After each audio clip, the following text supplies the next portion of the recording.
Stephen Bartlett is one of Britain's youngest ever millionaires, having built several multi-million-dollar businesses.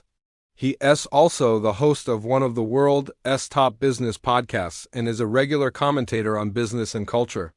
And now he's written a book called The Diary of a CEO, but don't expect the usual memoir. This is no ordinary book. In it, he distills lessons from his own business journey and from the hundreds of CEOs he has interviewed on his podcast into 33 bite-sized laws or principles for business and life. So here's a quick breakdown of the main ideas. I love that this book doesn't try to be some huge, complex system. It distills down to just 33 laws that makes it memorable, digestible, and actionable. Each chapter is titled with a law and they read almost like headlines. They're very clear and to the point. The laws aren't specific business tactics, though. They're about mindset, character, leadership, behavior. They're the kind of things that, intuitively, but may not have heard articulated before. And they're not just for business either. There's plenty in here that applies to personal growth, relationships, and fulfillment. These 33 laws are organized into 4 interlocking pillars, which I found really helpful. So let's cover those next. So the first is called the self, and it's all about understanding yourself and mastering yourself. So stuff like self-awareness, discipline, personal growth. One example of a law from this section is fill your 5 buckets in the right order. He says our potential is made up of 5 ingredients: knowledge, skills, network, resources, and reputation. But the order we focus on these matters. Like investing in your knowledge and skills first is crucial because those are the hardest things to take away. Once you've got that, you can leverage it to build a network, acquire resources, and that will help build your reputation. So don't skip the fundamentals.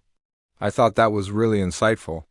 The second pillar is the story, and this is all about how you present yourself to the world, the narrative you construct, your branding, your reputation. Because however we see ourselves, our sense of identity is different to how others see us, our public image. And there's a gap between the two, so it's important to manage that. Some of the laws in this section include: you are your own best advertisement, never become wallpaper, sell your story, not your product. These challenge you to think carefully about how you stand out. Get noticed, show up authentically, and build trust with the people you want to work with. The third pillar is the philosophy. This gets into your core beliefs, your mindset, your values, what drives your behavior, your decision-making. It's about internalizing principles that guide you over the long term. The laws in this pillar are like sweat the small stuff. Master it to teach it. Your wealth is your peace of mind. And they emphasize that hard work. Attention to detail, constant improvement, embracing discomfort, and seeking wisdom are essential for success. It's really about the importance of cultivating the right mindset and inner game. And the final pillar is the team. This is about leadership, your organization, the culture you create, the people you surround yourself with. Laws in this area focus on things like hiring, motivation, communication, loyalty. So lead by being a consistent leader, let everyone overperform. Learn to delegate without guilt, learning never ends. These are all about building systems, empowering others, fostering high performance, and creating an environment where everyone thrives. Overall, I found the framework really helpful. It made the massive amount of content more digestible and allowed me to focus on areas that resonated most with my current needs and challenges. For me, there were 3 standout laws that felt like major breakthroughs and shifted how I approach things. First, there's to master it, you must create an obligation to teach it. He says we remember best what we teach others. It forces clarity, consistency, feedback, active recall. So find ways to share what you're learning, whether through blogging, YouTube, speaking, small workshops. It helps cement our understanding and exposes our blind spots. I love that idea and I'm trying to put it into practice. Second, you must never disagree. Wrong way. He says we naturally assume others are wrong, so we jump in to correct them. But this makes people defensive and less receptive.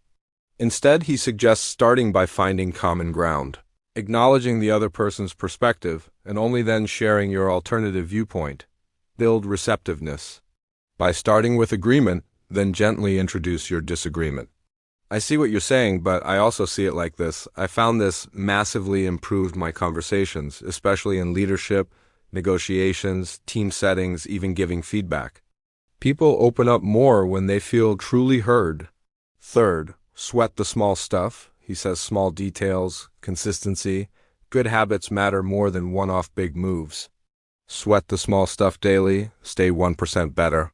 He explains that over time, small misses compound into big gaps, small edges add up to massive differences. In any project, pay attention to quality, finish, small errors. In brand and reputation, how you respond to emails, your tone, your punctuality, little things. These compound. This was a major mindset shift for me to realize that being 1% better consistently adds up over time. Consistency compounds. It seems like a small thing to obsess over small details, but it makes all the difference. I think what makes this book so effective is that it's distilled from Bartlett's lived experience. He's not just giving abstract theories. These are laws he's tested, refined over years through his businesses, his podcast, and his guests. So there's a real-world grounding to the advice. Plus, it's applicable to various situations, not just business. So, if you're in a professional job, you're an ambitious student, or you're looking to grow personally, there's a lot to gain here. Bartlett writes in a casual, conversational style that feels like chatting with a friend. His tone is encouraging, relatable, motivating. He shares personal anecdotes, stories from his guests, to illustrate each law. I like that he gives practical takeaways.